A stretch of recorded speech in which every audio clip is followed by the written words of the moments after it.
Salut Aurore.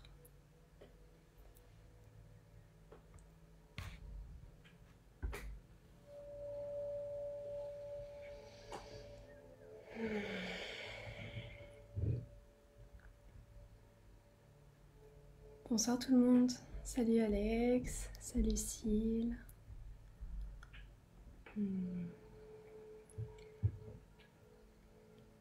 Salut Emma. Non, c'est chouette. C'est un très bon rassemblement. Je vais juste attendre une petite minute pour laisser le temps aux personnes de se connecter pour ce temps de partage.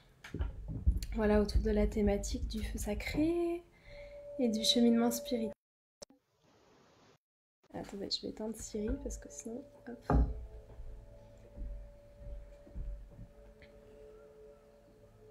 C'est bon. Bon, bah... bienvenue à tous et à toutes pour ce temps de partage. Aujourd'hui, j'ai eu le temps de bien m'organiser, étant donné le contexte actuel, donc j'ai pu voilà, organiser un petit peu cet échange et surtout le donner très reposé. Après, salut ma cousine, salut Catherine. Voilà, le donner bien reposé, étant donné que on a tout le temps de dormir et de méditer. Voilà. Alors,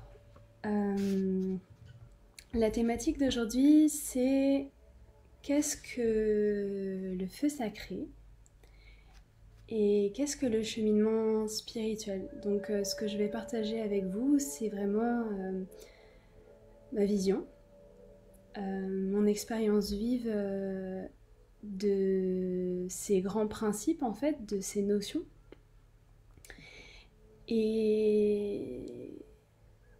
Et aussi, bien sûr, c'est mon point de vue. Ça veut dire que... salut Catherine. Ce que je vais partager avec vous, c'est voilà, c'est mon point de vue et c'est ce que j'enseigne. Donc évidemment, il peut y avoir différents points de vue sur ça. Donc j'espère en fait que par la fenêtre qui est la mienne, vous allez rentrer en résonance ou pas. Et dans ce cas-là, il faudra trouver un autre émetteur, un autre enseignant. Donc, je vais commencer en fait par vraiment la base. Donc, ce qu'on peut nommer le feu sacré, c'est un espace à l'intérieur de nous qui est l'espace essentiel à l'intérieur de nous, qui est notre essence, que certaines traditions vont nommer l'espace source à l'intérieur de soi. Cette essence, tous les humains l'ont à l'intérieur d'eux. Et c'est un espace en fait qui concentre beaucoup d'amour en fait et de créativité. Dans certaines traditions, on dit que cet espace en fait c'est une partie du Tao, du grand esprit, au Mitakuye Oyasin, ou de Dieu à l'intérieur de nous. Et d'ailleurs, il y a une légende hindoue qui est assez intéressante qui dit que en fait, où les dieux se jouent des humains et en fait, ils cachent une partie de leur divinité à l'intérieur de leur cœur pour qu'elle soit bien cachée et pour qu'ils vivent en fait l'initiation de la retrouver. Donc,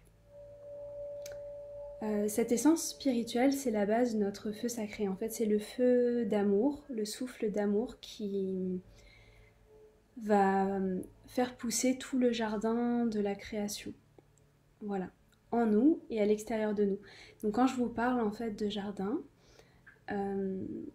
dans ma perception, en fait, tout notre corps ou toute notre émanation, c'est une terre, une petite terre, un petit jardin. Et cette essence, en fait, elle agit comme un soleil intérieur qui va renvoyer la lumière du jour intérieur sur cette terre. Et au contact de ce feu créateur, en fait, de ce feu d'amour, notre jardin intime va commencer à croître, il va commencer à pousser, il va commencer en fait à dévoiler un petit peu sa substance, dévoiler ses formes, ses textures. Il va commencer à révéler un petit peu notre potentiel. Donc pour commencer sur ce feu sacré, c'est vraiment cet espace, un espace très très ressource à l'intérieur de nous et qui se trouve en fait au niveau du cœur, pas forcément physique, mais plutôt du cœur psychique. Et cette essence aussi, c'est une partie de nous qu'on pourrait appeler notre être supérieur, dans certaines traditions, par exemple. Et donc on a cette vie pleine, non carencée à l'intérieur de notre poitrine, et on a aussi, en incarnant la possibilité en fait de faire l'expérience de la dualité et de déployer le jardin de la personnalité. Donc, le feu sacré, c'est reconnaître le feu qui existe à l'intérieur de nous, sous forme physique, et reconnaître aussi ce feu à l'intérieur de nous, sous forme subtile en fait, mais qui vont plus ou moins engendrer la même manifestation, qui est la croissance de la vie, et donc une grande force de créativité. Voilà. Donc en partant de ce principe, cette essence intérieure, c'est une signature vibratoire énergétique unique qui fait que chaque être humain est absolument unique sur Terre, comme si chaque être humain pouvait catalyser une des facettes de l'amour. Voilà.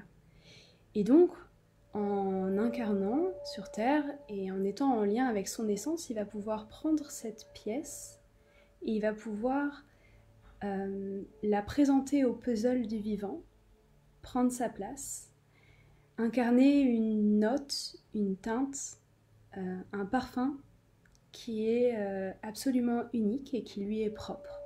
Voilà. Si on regarde autour de nous, on voit que la vie est multiple. Il y a beaucoup de formes d'arbres, beaucoup de formes de fleurs différentes. Il y a beaucoup de paysages. Et nous, les humains, en fait, c'est pareil. Ça veut dire que à l'intérieur de nous, il y a beaucoup de facettes de la beauté, facettes du sublime. Et cette essence, en fait, c'est notre beauté concentrée qu'on va aller chercher et qu'on va présenter au monde. Voilà.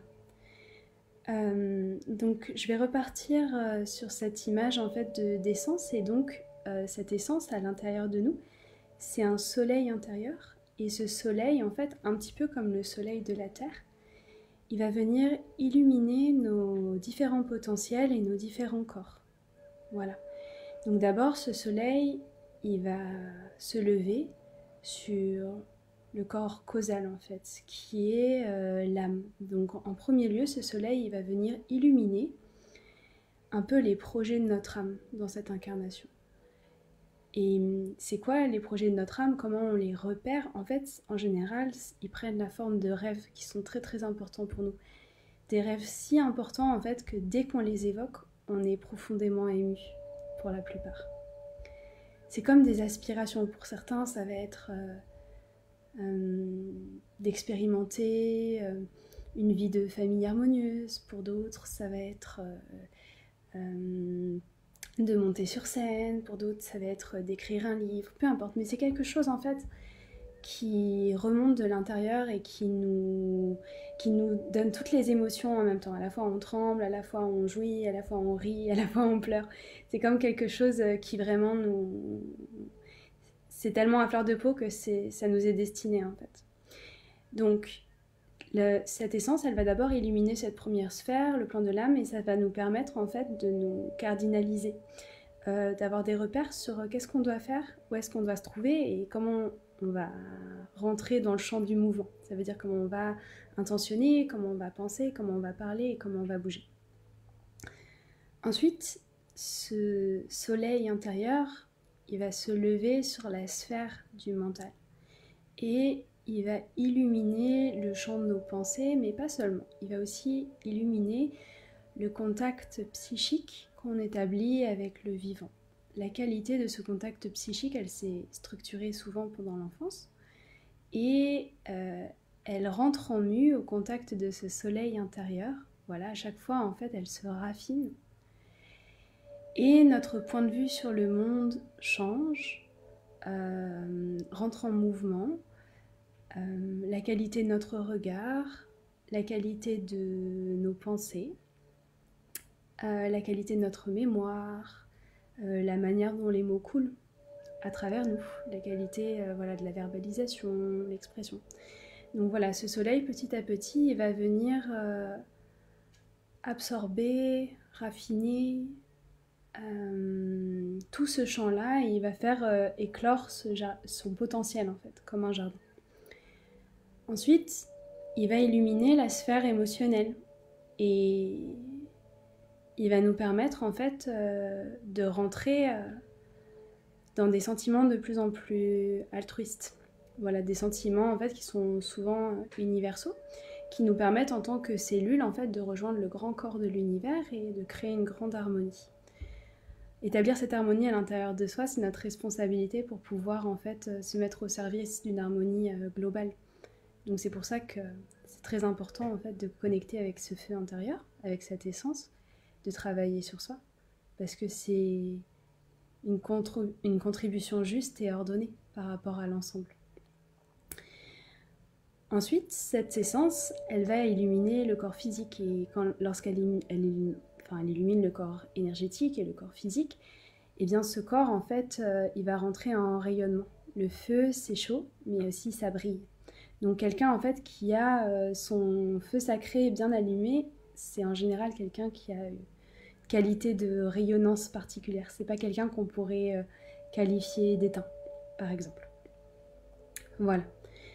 Donc ce feu intérieur, cette essence, c'est vraiment ce soleil, en fait, il va faire pousser la création en nous. Et lorsque ce jardin, il va pousser, comme dans n'importe quel jardin, en fait, il y a des choses qui vont trouver leur place et puis il y a des choses qu'on va devoir nettoyer, qui sont nocives, peut-être qui vont engendrer une dissonance à l'intérieur de nous pour rester vraiment sur le contact sensible. On a par exemple des pensées qui apparaissent et en fait quand on a ces pensées, on sent que l'énergie elle circule moins dans le corps, qu'il y a quelque chose qui s'éteint, qu'il y a quelque chose qui se bloque quelque part. On ne sait pas trop quoi au départ parce que c'est tout un cheminement. Mais en fait, on se dit, bon voilà, est-ce que je pourrais faire évoluer ma pensée ou alors si j'ai un sentiment qui bloque la circulation de mon énergie vitale, est-ce que je pourrais faire évoluer ce sentiment particulier. Donc en fait, voilà, quand cette lumière intérieure est allumée, elle illumine tous nos talents, toutes nos qualités, tous nos potentiels. Et puis elle illumine aussi des structures à l'intérieur de nous qui auraient besoin en fait d'être accueillies, contemplées et éventuellement raffinées. Ça veut dire questionner pour voir si on est capable de rentrer dans les forces d'évolution et de produire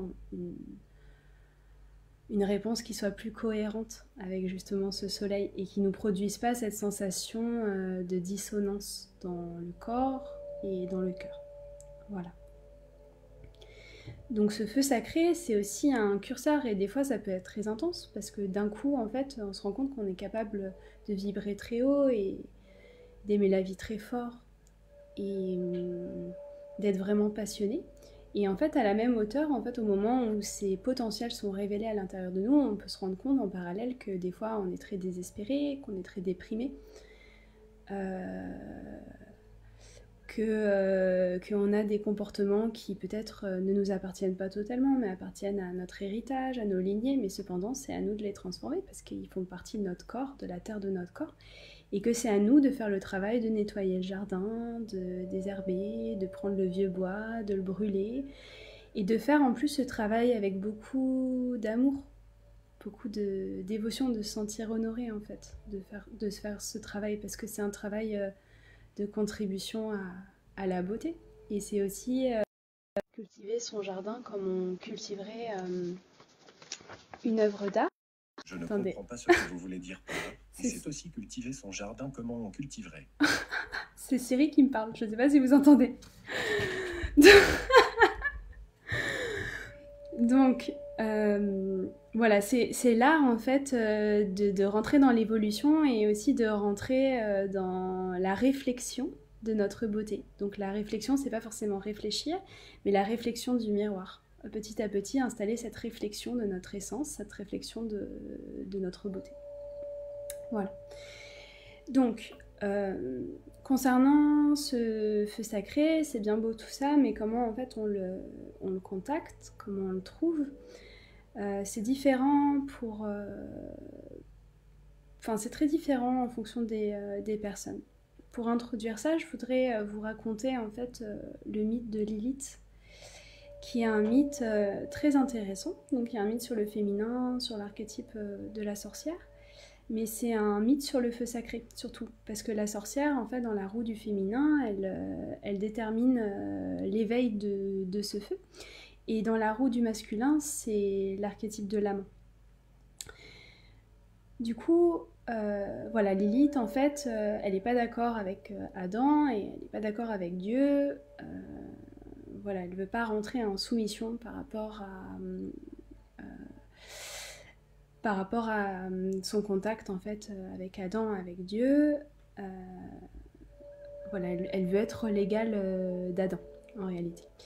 Et donc ce qu'elle va faire, c'est qu'elle va partir dans la forêt, elle va partir dans le chaos, elle va partir dans la nuit et elle va se retrouver toute seule là. Ça veut dire que c'est la grande nuit, il n'y a que de l'obscurité. Alors c'est le grand yin, c'est fécond, c'est infini, c'est chaotique. Et à ce moment-là, en fait, elle a très peur et elle ne sait pas ce qu'elle va faire. Et à un moment, en fait, elle ferme les yeux, elle respire et elle décide que si le soleil n'existe pas à l'extérieur, elle va laisser le soleil naître à l'intérieur d'elle-même. Et ce soleil intérieur va l'illuminer et lui permettre de découvrir son chemin. Voilà, donc ça c'est ce qu'on appelle la torche sacrée, après le feu sacré. Mais c'est un beau mythe à... C'est un beau mythe à expérimenter, par exemple c'est assez simple à faire. Mettez-vous dans une pièce noire et simplement voilà, concentrez-vous sur ce mythe et sentez ce qui se passe en fait. Quand tout est nébuleux, tout est sombre autour de nous, on n'a aucune idée de ce qui va se passer, tout est chaotique, et bien peut-être en fait qu'il y a une lumière intérieure qui pourrait nous ouvrir une voie, un chemin. Donc cette torche intérieure, donc ce feu sacré, il est aussi en lien avec la foi, la confiance fondamentale, et aussi un certain sentiment d'éternité. Parce que cette source, elle vient de l'intérieur de notre cœur. Donc, avant tout, cette source, c'est une force d'amour et c'est aussi une force de combustion qui peut consumer bien des obstacles. Hein, souvent, on dit, bon, bah, tu sais quoi, c'est difficile ce que tu traverses, bah, ouvre ton cœur. Bah, ça fait souvent référence à ça. Ça veut dire que ce soleil intérieur, il a la capacité d'illuminer nos potentiels et d'illuminer nos obstacles. Et aussi, il a la capacité de transmuter nos obstacles. Ça veut dire de transformer la matière dense en matière subtile. Un peu comme un vrai feu. Ça veut dire quand on met une bûche qui est bien dense, bien lourde à l'intérieur d'un feu, et bien après quelques heures, après quelques temps, cette bûche, elle va devenir cendre. Et donc lorsque on place un comportement, un lien dans le même contexte en fait au centre de notre cœur et qu'on a la patience de le tenir là et d'attendre en fait que l'alchimie se fasse, de rester dans l'espace d'accueil, dans l'espace d'un cœur ouvert, et bah, petit à petit nos obstacles subissent le même sort que les bûches, ils sont subtilisés. Ça veut dire qu'ils passent d'une densité, donc d'une sensation physique, à une substance beaucoup plus subtile et beaucoup plus légère. Voilà. Et ces obstacles, souvent, en fait, ce sont des vagues de sous-vie cherche en fait une porte d'évolution, et cette porte d'évolution, c'est notre feu, c'est notre essence. Et en fait, notre essence, c'est non seulement un espace qui concentre l'amour, mais c'est également un portail. Voilà, on y reviendra. C'est un portail pour les uns, pour les autres, enfin pour plein de choses. Donc, comment on l'éveille? Donc ça, j'ai commencé à l'évoquer. Donc pour certains, en fait, il va y avoir des éveils spontanés. Par exemple, me concernant, en fait, je suis très sensible à la transe. Donc, en étant jeune, un spectacle de danse, parce que j'étais en sport-études au Conservatoire de Paris. Eh bien, la première année de cette année au conservatoire, on avait une danse en cercle qui était un petit peu tribale et qui était sur la spirale. Et en fait, un jour, en plein spectacle, avec un peu l'électrisation du public, du stress, enfin une alchimie spéciale, et le mouvement de transe, de cercle, les mouvements répétitifs, eh bien, j'ai fait l'expérience de cette essence. Voilà, donc pour ma part, ça s'est passé de manière spontanée. Et après, à différents moments de la vie, cette expérience s'est reproduite. Donc ça, c'est par exemple un éveil spontané avec son essence. Mais lorsque ça ne se fait pas de cette manière-là, on peut tout à fait en fait rechercher ce feu intérieur. Et donc, lorsqu'on contacte ce feu intérieur, souvent on le rencontre dans des moments initiatiques où on se dit, voilà, on ne sait pas... on est un peu perdu, on est un peu comme Lilith dans la grande nuit, on ne sait pas ce qui va se passer, et tac, en fait, il y a une force à l'intérieur de nous qui se réveille et qui nous éveille au courage et à la dynamique et tout ça. Donc ça, c'est une chose. Sinon, on peut juste poser l'intention en fait de se rencontrer, de rencontrer son être supérieur, de goûter à cette essence, en fait, d'en faire l'expérience vive à travers la méditation, que ce soit la méditation statique ou la méditation en mouvement. En tous les cas, à partir du moment où on a ce désir qui pousse, qui croît à l'intérieur de nous, eh bien, ça se met en place. Et on peut aussi faire appel à nos guides, à nos alliés des mondes subtils pour vivre cette rencontre avec soi. C'est un moment très sacré, et rien que de vous en parler, j'en ai des frissons. C'est quelque chose de tellement beau et de tellement profond que ça enlève la charge de tous les obstacles et de toutes les épreuves qu'on a pu vivre. Voilà, parce que c'est beaucoup plus potent au niveau énergétique. Et c'est cette force de vie, en fait, cette force de créativité qui nous fait sentir, qui nous met debout et qui fait sentir en fait qu'on a les reins pour vivre tout ce qu'on a prévu de vivre dans cette ville. Voilà, donc ce feu sacré, en fait, c'est une force motrice, tout simplement. C'est une force d'amour motrice. Et une fois qu'elle est activée, en général, on le sent, on le sait, parce que il y a comme une sensation d'alignement, en fait, qui se met en place dans le ressenti. On a l'impression d'être centré, d'être à notre place. Et puis souvent, en fait, quand on doit changer de place et changer d'activité, on a aussi ce même phénomène où on change d'alignement, et souvent, c'est des moment où on sait qu'on doit aller quelque part, on ne sait pas trop où, mais ça finit par se faire, même si c'est pas toujours confortable. Dans les traditions anciennes, les traditions de mystère, on éveillait le feu sacré avec des initiations. Et c'était des initiations assez intenses. Par exemple, si on prend dans la tradition celte, souvent ils enterraient les aspirants sous la terre pendant 3 jours. Parce qu'en fait, en étant dans ce chaos de matière, sans contact avec la lumière, et bien à ce moment-là, la torche intérieure, le feu intérieur pouvait se réveiller. Par exemple, au Mexique, on envoyait les gens seuls, sans torche, sans feu, dans la forêt ou dans le désert. C'est un peu le même principe. Même chose en fait dans les traditions plus mystiques soufis, on s'enfermait dans une caverne pendant des fois des semaines. Tout ça en fait pour procurer l'éveil et pour inviter l'esprit à aller chercher une autre source de lumière que notre soleil physique. Voilà. Donc ça, c'est notre feu à travers l'essence, mais on a un autre feu également dont je voudrais vous parler. Et ce feu-là, en fait, il naît du contact érotique avec la terre. En fait, il faut savoir qu'à partir du moment où notre vie commence, à partir du moment où on va se mettre debout, et bien à ce moment-là, notre chemin va commencer et on rentre dans un rapport érotique avec la Terre et avec le cosmos. Et le feu, la passion de la Terre, l'amour de la Terre rentre par nos pieds, irrigue notre bassin et commence à rentrer dans notre colonne vertébrale sur un axe central qu'on va appeler en fait l'énergie Kundalini ou l'énergie Jung dans le Tao. Ou l'énergie du feu sacré dans les traditions chamaniques. Donc, cette colonne d'énergie, en fait, elle s'active naturellement. Hein. C'est notre énergie spirituelle, en fait, qui va monter dans nos différents chakras. Et cette énergie, même chose, en fait, au même titre qu'elle a illuminé la sphère mentale, la sphère émotionnelle, sentimentale, la sphère physique, elle va venir pénétrer les roues d'énergie que sont nos chakras. Et ces roues d'énergie, ce sont un petit peu... sont des roues très performantes. Ce sont à la fois des disques durs, en fait, qui imprègnent toutes les expériences de nos vies passées, mais en même temps, ce sont aussi des disques durs qui vont engrammer certaines expériences qu'on a décidé de vivre dans cette vie.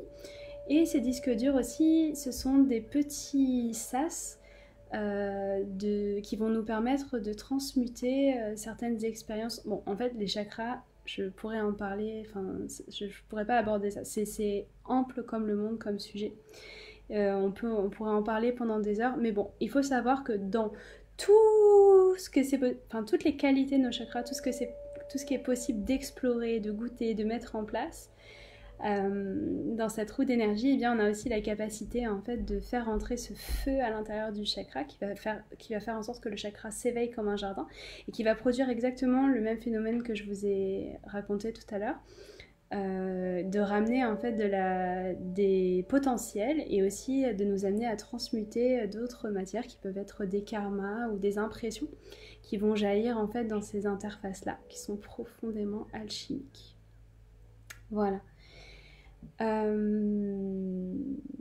Donc, on a ce feu qui vient de l'essence et on a ce feu qui vient de la terre. Voilà.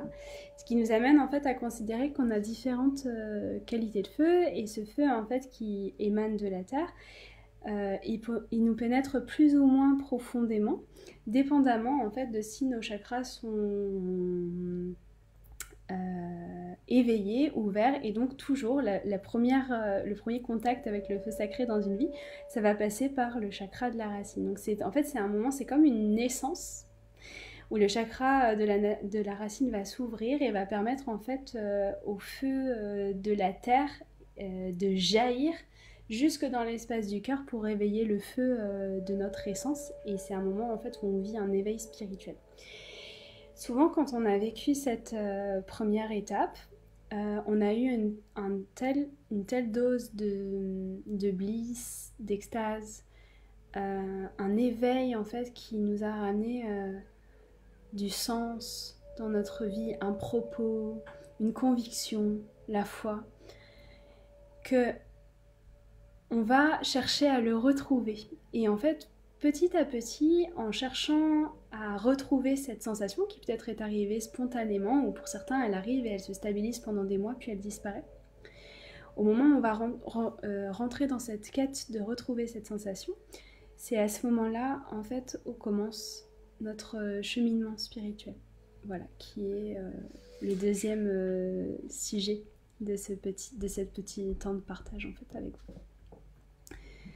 Donc le cheminement spirituel, c'est quelque chose de très très intime, déjà pour commencer. C'est quelque chose de très mystérieux. Ça veut dire que le chemin que vous allez emprunter pour trouver le chemin de votre source, c'est possible en fait que personne l'ait vécu à votre manière avant vous. C'est pour ça que c'est super important de se faire confiance. Parce que pour certains, ça va venir en chantant, pour d'autres, ça va venir en dansant, pour d'autres, ça va venir en faisant du yoga, pour d'autres, ça va venir en méditant, pour d'autres, ça va venir alors qu'ils n'ont rien demandé. Ça veut dire qu'il n'y a pas de règles, en fait, pour vivre ça. Ça émane de l'intérieur et c'est profondément mystérieux. En tous les cas, il y a aussi une relation de passion par rapport à ce chemin. Ça veut dire qu'une fois qu'on a goûté à notre propre lumière, à notre propre source, c'est difficile, voire fou, de s'en détourner. Comme ce serait quelque chose de morbide ou alors c'est quelque chose où ça peut nous effrayer aussi parce qu'au moment où cette essence est apparue, elle a illuminé aussi les obstacles que l'on doit transcender. Et donc lorsque ce chemin commence, c'est très mystérieux, on ne sait pas par où on va passer, mais petit à petit, en fait, on se rencontre. On rencontre toutes les facettes de son être. On se rencontre au niveau mental, on se rencontre dans ses réponses émotionnelles, dans ses réponses sentimentales, on se découvre dans sa matrice physique, on découvre sa spécificité et en fait on apprend à se connaître comme si on explorait ce jardin que j'ai évoqué un petit peu plus tôt. Et en explorant ce jardin, on va commencer en fait à se mettre au travail, et puis on va commencer à le désherber, on va commencer à le servir en fait, à se mettre à son service. Et cheminer spirituellement, c'est principalement ça en fait, c'est se mettre au service de soi-même, de 1000 manières. Et c'est de garder le contact en fait avec son essence et de faire en sorte que tout ce qui nous fait rentrer dans le mouvement, nos intentions, nos actions, nos paroles, nos pensées, émanent de ce soleil intérieur. Ou lorsque c'est pas le cas, quand ça émane par exemple de nos peurs, de la matière, la matière de notre corps, de notre personnalité, et bien simplement en fait le voir, le constater et de se repositionner, de dire bah là, ok, c'est ok, si ça vient de ma personnalité, c'est cool, ça me va pour cette expérience-là, mais à un moment en fait de faire le choix conscient de laisser cette matière sortir de la personnalité ou émaner de notre esprit. Voilà, et ça nous amène vers le libre arbitre, qui est notre grande notion. Voilà, c'était un peu ça que j'avais envie de partager avec vous. Donc là, j'ai pas mal parlé, je voulais poser les bases de ces grands principes. Alors, est-ce que vous avez des questions par rapport à ce que je viens d'évoquer ou pas vraiment? En tous les cas, je voulais faire cette conférence parce que bientôt, je vais organiser une retraite en fait avec Emmanuel Blackat sur l'archétype de l'enchanteresse. Et dans la roue du féminin, c'est l'archétype en fait qui travaille avec le feu sacré. Donc qui travaille avec ce feu qui est aussi le feu de la connaissance, le feu de l'alchimie. Et donc c'est en fait une retraite où on va travailler sur comment on alimente ce feu et comment on le structure, comment il existe dans notre vie, quel lien en fait on tisse avec lui, établir ce que c'est un bon feu, établir aussi ce que c'est un mauvais feu et le réguler. Donc voilà, c'était un peu ce qui a créé l'impulsion de ce moment de partage. Voilà. Maintenant la retraite elle est prévue en avril mais peut-être qu'elle sera reportée. Du coup, étant donné la belle période très initiatique que l'on vit en ce moment. Donc voilà, j'ai des questions qui sont écrites ici, des questions qu'on m'a posées en fait ces derniers temps. Donc si je vois pas de questions, merci pour l'amour. Si je vois pas de questions, je vais traiter celle que j'ai devant moi. Ok. Donc la première question c'est le cheminement spirituel, cela me fait penser à un long voyage. Y a-t-il une destination ou un but à atteindre? Il y a plusieurs réponses en fait à cette question. Donc un long voyage, oui, souvent des vies et des vies, des incarnations et des incarnations. C'est tellement beau que ça aussi ça me fait frissonner. Des fois, il nous faut plusieurs incarnations pour comprendre des choses nous concernant. Donc on apprend la patience divine dans ce chemin. Et on pourrait dire que la destination, le but à atteindre, c'est la réalisation. Voilà. Et en fait, se réaliser, ça veut dire d'arriver à une réflexion de 100% par rapport à notre essence. Donc en fait, rappelez-vous, réflexion, c'est par rapport à la réflexion du miroir. Ça veut dire que tout dans notre vie puisse refléter à 100% la qualité de notre essence et donc on puisse entrer dans une expression de cette essence à 100%. Voilà. Et on peut dire aussi que ça, c'est l'état de Bouddha ou l'état d'éveil total. Ceci dit, arriver à à cet état-là, c'est difficile des fois, mais très aussi. Donc c'est un long chemin, il faut prendre son temps et les bonnes balades, il faut surtout le savourer. Il ne faut pas trop se prendre la tête, il ne faut pas être impatient et aller trop vite. Voilà. Alors, je prends quelques questions qui sont arrivées. Tac, tac, tac, tac. Pourquoi être heureux, c'est parfois pas agréable. Il faut qu'on sabote le truc comme si quelque chose n'allait pas.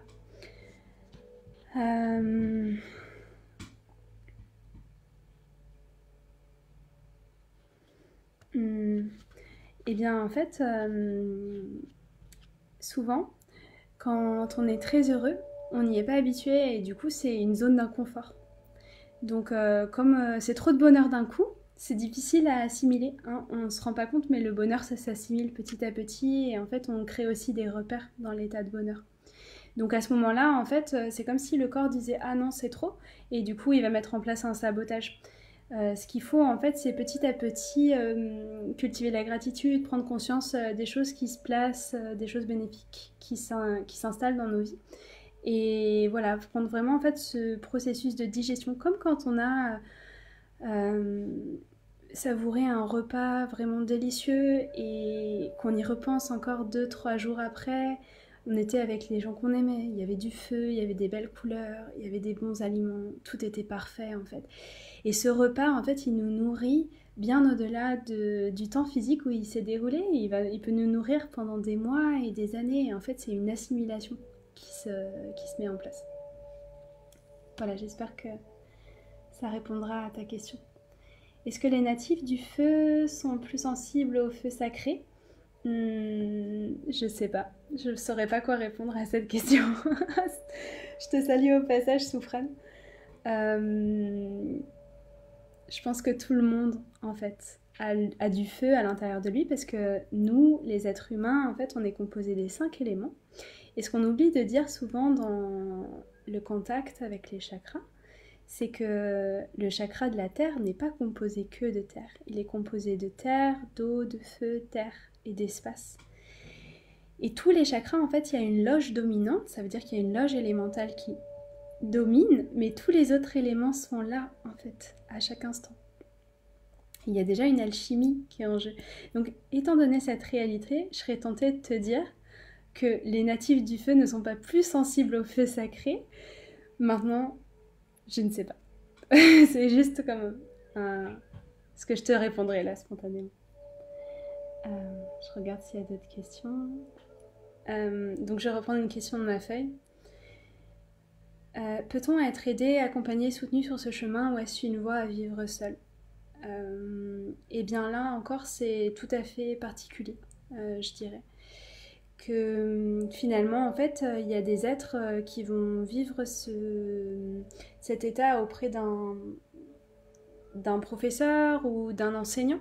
Et puis, il y a d'autres personnes pour qui c'est pas leur chemin. En fait, ils vont devoir faire ce chemin tout seuls. C'est pour ça qu'en fait, il faut jamais remettre son pouvoir personnel à autrui et toujours en fait prendre ses propres décisions et en fait exercer son discernement lorsqu'on vous présente quelque chose. Par exemple, si je vous présente un bol de riz et je vous dis c'est le meilleur riz du monde. Et bien en fait à ce moment-là c'est intéressant d'exercer son discernement et de se dire en fait mais pourquoi ce riz serait meilleur qu'un autre ? Qu'en est-il ? D'où vient-il ? Quelle est la personne qui me formule cette affirmation ? Qui est-elle pour affirmer cela? D'où vient-elle? Depuis quel espace intérieur parle-t-elle? Voilà, il faut activer en fait tout ce questionnement qui va vous permettre en fait de rentrer dans cette phase de discernement et même chose en fait, il faut avoir aussi la foi à l'intérieur de soi. Donc évidemment, pour rentrer dans cette étape-là, c'est important de ne pas se comparer et en fait de croire qu'on a un tracé, un chemin unique et se rattacher à ça. Voilà. Ensuite, j'ai comme y a-t-il des étapes à atteindre ou des paliers à franchir? Définitivement. Il y en a, souvent ces paliers ils sont classifiés, mais là on rentre dans un espace qui est plus ésotérique.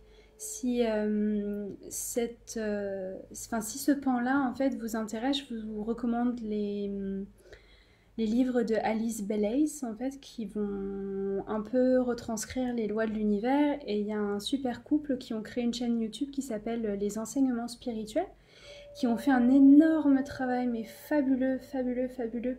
Ils ont pris tous les livres et en fait ils les ont traduits, ils les ont rendus plus digestes au niveau du verbe parce que ça a été écrit il y a longtemps et c'est difficile à lire, c'est un peu initiatique dans la lecture. Donc du coup, voilà, ça s'appelle Les Enseignements Spirituels, c'est disponible sur YouTube et ça explique très bien toute cette source, tous ces enseignements, tout ce savoir-là.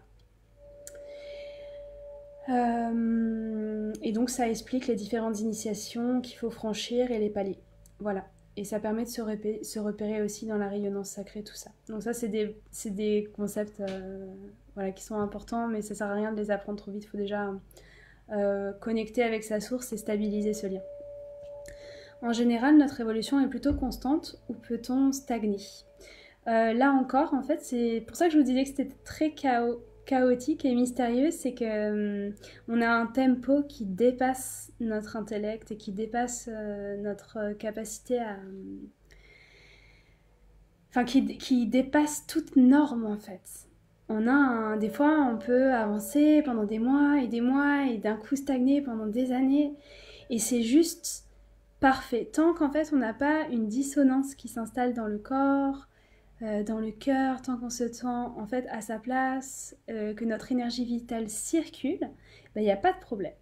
Voilà, il n'y a aucun problème. Tant qu'on n'est pas... les choses peuvent voilà, se pacifier, ça ramène du yin aussi, hein. Parce qu'en fait, dans le processus du feu sacré, on a deux formes de feu. Voilà. On a le feu de la fusion, donc ça c'est un feu triangle, hein, où on a les atomes qui se multiplient et du coup on a un geyser d'énergie qui remonte vers le ciel. Et on a aussi, si on a la fusion, on a l'infusion, qui est l'aspect yin du feu, où en fait finalement là on va avoir une décantation de la substance dans une autre substance et on va avoir une alchimie très lente en fait qui va se mettre en place pour créer une autre texture et un autre environnement. Donc tout notre cheminement spirituel c'est que un balancier entre ça, la fusion et l'infusion. C'est une danse entre le yin et le yang et en fait il faut il faut arriver à danser avec ces deux versants de la montagne et arriver à les repérer, arriver à pas s'inquiéter et aussi à créer des repères dans l'un et dans l'autre. Donc même chose en fait, on peut pas, il n'y a pas de normes, il n'y a pas de constante et on peut stagner et que ce soit super juste en fait. Je vais vous donner un exemple encore plus concret, souvent quand on chemine avec quelqu'un, voilà, qu'on a un compagne ou un compagnon en fait qui est dans la même démarche que nous, et bien là c'est très tangible ce processus d'avancer et de stagner. Il y en a un qui avance, il y a l'autre qui stagne, il y en a l'autre qui avance et puis ça stagne. Et en fait c'est toute une mesure divine en fait où finalement comme un plat qu'on mettrait des années à préparer où chaque détail a son importance, chaque étape a son importance et en fait il faut rester super connecté à sa source, super connecté à son ressenti pour continuer en fait à sentir la vertu à travers la circulation de l'énergie vitale et rester juste en fait avec soi, juste au niveau de son activation du mot, de la pensée, de l'intention et de l'action. Voilà. Donc faire marche arrière, est-ce que c'est possible? Alors ça, C'est possible. Parce qu'en fait, par exemple, quand on est dans une phase où on doit activer et qu'on n'active pas, eh ben on recule. Voilà. Si on est dans une phase où on n'a rien à activer de spécial, on est tranquille, on flotte, mais chill, quoi.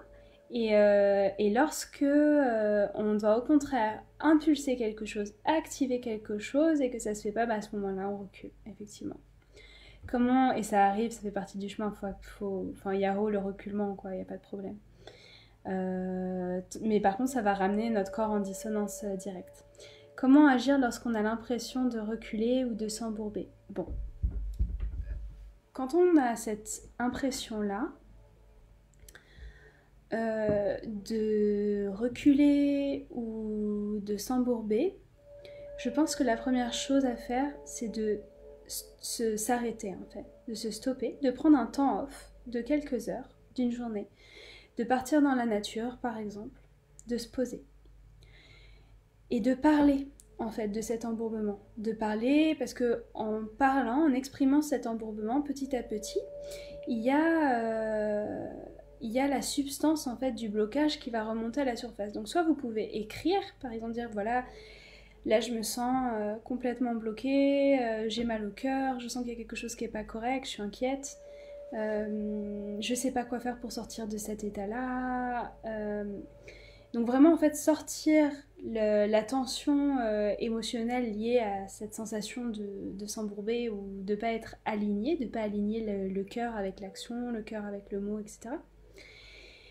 Donc de l'exprimer ou alors le faire avec une amie, lui dire écoute j'aurais vraiment besoin de me confier à toi, j'ai besoin de te raconter un processus, j'aimerais avoir ton ressenti, ton point de vue, donc faire appel à quelqu'un pour qui nous exprime comment lui il voit les choses.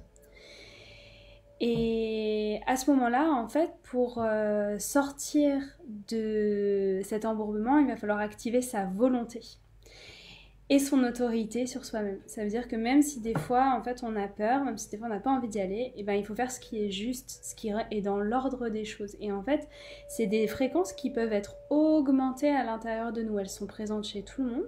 Mais par exemple, on peut se poser et dire, répéter une vingtaine de fois, j'active mon autorité intérieure. J'active mon autorité intérieure, j'active ma volonté, j'active cette énergie-là, je la laisse croître à l'intérieur de moi et en fait de la laisser pousser. Et à ce moment-là, ça va nous permettre en fait de jaillir à ce feu qui va nous permettre de produire l'action ou les mots ou les intentions qui vont nous permettre de sortir de cet état-là. Mais bon, tout le monde s'embourbe, hein, c'est normal, ça fait partie du chemin. Ceci dit, quand c'est le cas, il faut quand même agir. Voilà. Puis des fois, il y a des embourbements qui sont très lourds à résorber. Qui sont difficiles, donc il faut y aller petit bout par petit bout, comme si on avait une route carrosse très enlisée, et en fait millimètre par millimètre on va la décrotter, la désembourber pour la remettre en roue, en mouvement. Et même si, en fait, même un petit effort a de la valeur. On n'est pas toujours obligé de faire nos Wonder Spirit et en fait de sortir la roue comme ça, comme Hercule du sol en disant « Waouh, c'est bon, j'ai transcendé mon obstacle ». Des fois, en fait, c'est millimètre par millimètre qu'on avance sur une problématique et ça a aussi énormément de valeur, c'est très beau. Donc, c'est ça. Est-ce que Alors attendez, il y a des questions qui sont apparues là. Donc quels sont les conseils pour accueillir et aller au-delà de nos résistances, peurs et retrouver ce feu sacré? Alors mon conseil, c'est de prendre un rendez-vous avec ta peur. Ça veut dire en fait plutôt que de subir ta peur, en fait de prendre rendez-vous avec elle. Par exemple, demain à 10h. Tu dis bon, demain à 10h, j'ai rendez-vous avec ma peur. Tu parles à tes guides, tu leur dis écoutez, demain à 10h, j'ai rendez-vous avec ma peur. J'ai hâte de la connaître, elle a sûrement des choses à m'apprendre, j'ai des choses à découvrir à son contact. Donc, tu prends rendez-vous avec elle. Et par exemple, tu peux prendre rendez-vous avec une feuille de papier, écrire, tu prends rendez-vous à travers un acte de méditation, tu peux faire un voyage chamanique pour prendre rendez-vous avec elle, mais ton intention, c'est de la rencontrer et de passer du temps avec elle. Et par contre, ce qui est très important, c'est de déterminer le temps que tu vas passer avec elle. Tu peux passer 10 minutes, 20 minutes, 30 minutes, 50 minutes, 1 heure, peu importe, mais c'est toi qui décides. Tu décides quand ça commence, tu décides quand ça termine. Et tu y retournes autant de fois que c'est nécessaire. Par contre, c'est toujours toi qui as la main. Voilà. Et ça, par exemple, c'est une poussée du feu sacré par rapport à la peur. Après, il y a 10 000 manières de faire. Hein. Moi, je vous en donne juste une. Tu me diras si ça te va, Poussine. Poussine, ça me fait penser à Pousselina, la petite déesse des fleurs. Voilà, donc c'est pas mal ça. Il y a une dernière question qui est vraiment intéressante sur ma feuille, donc du coup je vous propose de la traiter. Et voilà, s'il n'y a pas d'autres questions, bah, je vais vous libérer et interrompre ce live. Est-ce que c'est possible qu'on se crame avec le feu? Alors ça, c'est un sujet très intéressant et c'est le sujet de l'avidité. En fait, effectivement, si le feu augmente trop par rapport à l'eau, bah, il va nous cramer de l'intérieur et en fait, c'est tout à fait le mythe d'Icare. Ça veut dire qu'en fait, Icare, il se rapproche trop du soleil et donc ses ailes fondent. Et ben c'est un peu la même chose. Ça veut dire qu'on a l'espace de notre source à l'intérieur de nous, mais si on cherche trop cette source et si on veut s'éveiller par vraiment la force, la volonté, sans la saveur, le yin, le plaisir, l'extase, et bien effectivement le feu, on dit que c'est le feu du père. Le feu du père va nous consommer comme Icare, parce qu'en fait on ne prend pas le temps d'assimiler les choses. Ça veut dire que ce feu intérieur ne prend pas le temps de pénétrer notre chair, un peu comme le feu du soleil qui rentre dans la terre et qui va venir voilà, chatouiller les graines, qui va leur dire les filles, c'est l'heure de pousser là. Ben en fait, on ne prend pas le temps en fait, de laisser ce feu s'assimiler à l'intérieur de nous et en fait, on va chercher un appel de feu qui est trop important et finalement, ça finit par cramer nos circuits et ça assèche notre terre, ça la stérilise à tous les niveaux, physiques et spirituels. Et c'est des moments en fait de grande folie. Et c'est tous les moments en fait avec quand les gens partent en cacahuète avec l'énergie Kundalini, parce qu'en fait il manque d'enracinement. Et il manque d'enracinement et il manque de yin. Et en fait il manque du oui fondamental à l'incarnation. Ça veut dire d'être là, à la fois avec son humanité, mais aussi avec sa divinité et de faire une place équivalente aux deux dans notre vie. Voilà, de savourer la vie humaine et la vie divine en même temps. Souvent, en fait, quand on veut trop aller vers sa source, son essence divine, c'est parce qu'on essaye d'être un ange ou qu'on essaye d'être divin. Mais voilà, c'est très beau aussi d'être humain. C'est magnifique. Donc, voilà, à trop chercher ce feu, on peut tout à fait cramer nos circuits. Donc, il faut, en toute chose, une bonne mesure. Et pour garder cette mesure, il faut rester en lien avec le curseur du corps qui va nous dire quand quelque chose ne va pas et que ça va trop vite, bah notre corps va commencer à se bloquer, on va commencer à avoir des blocages et ça va nous indiquer en fait qu'il y a quelque chose qui ne suit pas son cours ou qui est exprimé pas dans la bonne mesure en tout cas. C'est ça. Voilà, ce petit live. Bah écoutez, je vois qu'il y en a qui sont restés du début jusqu'à la fin, donc merci beaucoup pour votre écoute. Et puis voilà, je vais animer aussi un autre live mardi prochain, à peu près à la même heure. Moi j'ai prévu d'animer un live par semaine, chill, et de partager des sujets qui me passionnent. En tous les cas, voilà, si ce sujet vous intéresse, bah, on propose une retraite avec Emma qui travaille sur ça, qui est la retraite enchanteresse, une retraite de yoga artistique. Yahoo! Ah, il y a toutes mes cousines en ligne, c'est merveilleux. Salut Elise! Donc voilà, bah, je vous souhaite à tous et à toutes une magnifique soirée, des beaux temps d'absorption, de contemplation. Et puis ce live sera en replay et le Facebook Live reste disponible sur la chaîne, sur la page Facebook de l'école. Donc voilà, vous pouvez le regarder quand vous le sentez. C'est ça. Je vous embrasse. Bye bye.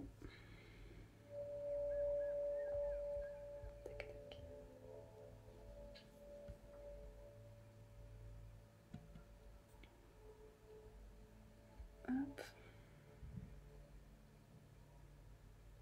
Merci à tous.